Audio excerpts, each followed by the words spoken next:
हर किसी के जीवन में ऐसी चीजें हो चुकी हैं जो उसे लगता है कि ये पहली बार हुई है। उसे ऐसा लग सकता है कि दुनिया में पहला इंसान है जिसके साथ ऐसा हुआ, और शायद ऐसा सच भी हो। परंतु इतिहास में कुछ ऐसे पहले इवेंट्स हुए हैं जिन्होंने इतिहास रच दिया, और आज हम उनके बारे में ही बात करेंगे।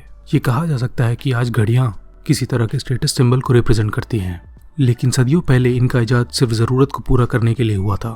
वैसे तो जब घड़ियां बनी तो उसे पहनने वाले तो सिर्फ आदमी ही थे, लेकिन रिस्ट वॉच के इतिहास में महिलाओं ने बाजी मार ली। रिकॉर्डेड हिस्ट्री में दुनिया की प्रथम रिस्ट वॉच 1571 में queen Elizabeth the first of England को रॉबर्ट डडली के द्वारा दी गई। हालांकि उसे उस समय आर्म वॉच कहा जाता था। हालांकि आगे चल करके रिस्ट वॉचेस रिंग वॉचेस में बदल जाते हैं और लोग इन्हें उंगलियों में पहनना चालू कर देते हैं। इतिहास में आगे बढ़े तो सन 1775 में एक Swiss watch maker Abraham Louis Breguet एक घड़ी की कंपनी के फाउंडर बनते हैं, और अपनी पहली घड़ी उन्होंने वहां की महारानी मैरी एंटोनियोट को गिफ्ट की। इसके बाद भी जो रिस्ट वॉचेस बनी वो ज्यादातर ऑर्नामेंट्स के तौर पे महिलाओं द्वारा ही पहनी जाती थी। आदमियों में रिस्ट वॉच की जगह पॉकेट वॉच का चलन ज्यादा था। आदमियों में इसका चलन तब बढ़ा जब स्पोर्ट्स और मिलिट्री एक्टिविटीज में उनका इस्तेमाल चालू हुआ। इस बात में कोई डाउट नहीं है कि दुनिया का सबसे पहला कंप्यूटर वर्ल्ड वॉर 2 के दौरान यूनिवर्सिटी ऑफ पेंसिल्वेनिया के कुछ फिजिसिस्ट और इंजीनियर्स द्वारा बनाया गया। इस कंप्यूटर का नाम था ENIAC, electronic numerical integrated and computer. लेकिन हम यहाँ फर्स्ट पर्सनलाइज्ड कंप्यूटर की बात करेंगे, जो कि है 1971 में बना कैनबैक 1, और उसे ये खिताब दिया है कंप्यूटर हिस्ट्री म्यूजियम ने, जो कि कंप्यूटर्स की सारी ऐतिहासिक जानकारियां रखता है। जॉन ब्लैंकेनबेकर द्वारा बनाया गया ये कंप्यूटर माइक्रो प्रोसेसर्स के बजाय इंटीग्रेटेड सर्किट्स पे काम करता है। 1971 में इसे पहली बार पर्सनलाइज्ड यूज के लिए बेचा गया और इसकी कीमत थी $750, और आज तक इसके सिर्फ 40 पीसेज ही बनाए और बेचे गए हैं। ये कंप्यूटर काम करता है 256 बाइट्स ऑफ मेमोरी और 8 बिट वर्ड साइज सिस्टम पर, जिसके इनपुट और आउटपुट लाइट्स और स्विचेस के थ्रू मिलते हैं।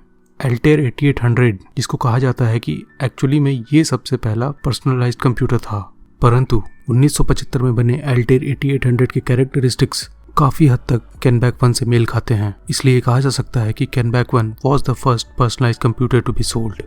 ऑटोमोबाइल का इन्वेंशन इंसानी सभ्यता में ऐसा रेवोल्यूशन है जिसे सबसे शीर्ष पे रखा जाए तो गलत नहीं होगा, और जिस इंसान ने सबसे पहली राइड ली हो उसका नाम लेना तो बनता है।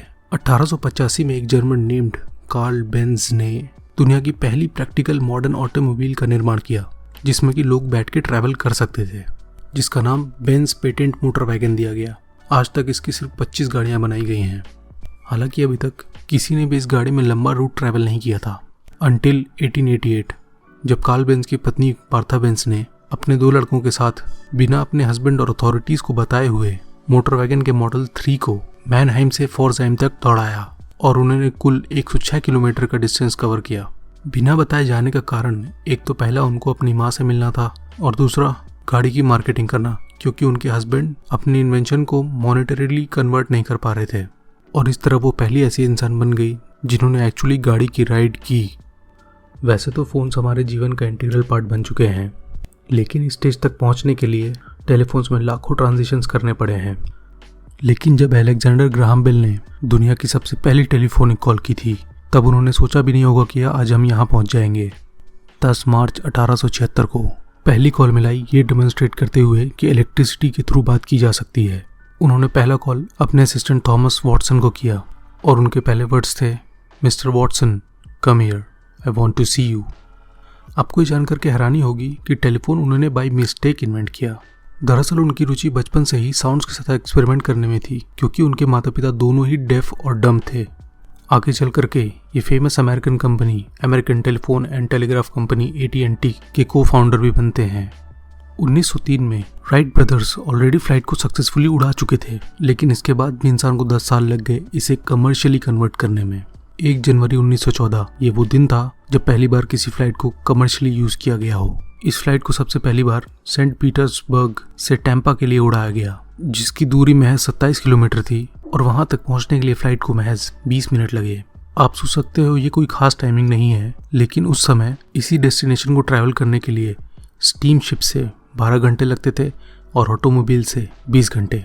ये प्लेन पियोनिस मॉडल 14 एयरबोट के नाम से जाना जाता था। एयरबोट इसलिए क्योंकि उस समय लैंडिंग के लिए एयरपोर्ट्स नहीं होते थे। सिर्फ ये फ्लाइट ऐतिहासिक नहीं थी, बल्कि इससे जुड़े हुए लोग भी कई हद तक ऐतिहासिक थे, जैसे कि इसके पायलट टोनी जैनस, जिनके पास खुद कई कीर्तिमान थे, जैसे कि पहला ऐसा प्लेन उड़ाना जिसमें मशीन गन अटैच थी। इस प्लेन को सेंट पीटर्सबर्ग ट्रेन के थ्रू ले आया गया। इसकी कैपेसिटी सिर्फ एक पैसेंजर कैरी करने की थी और फिर उस पैसेंजर के लिए टिकट का ऑक्शन किया गया, जिसे जीता एक वेयरहाउस बिजनेसमैन मिस्टर फील ने पूरे $400 में, जिसे आज कन्वर्ट किया जाए तो $11,000 के ऊपर होगा।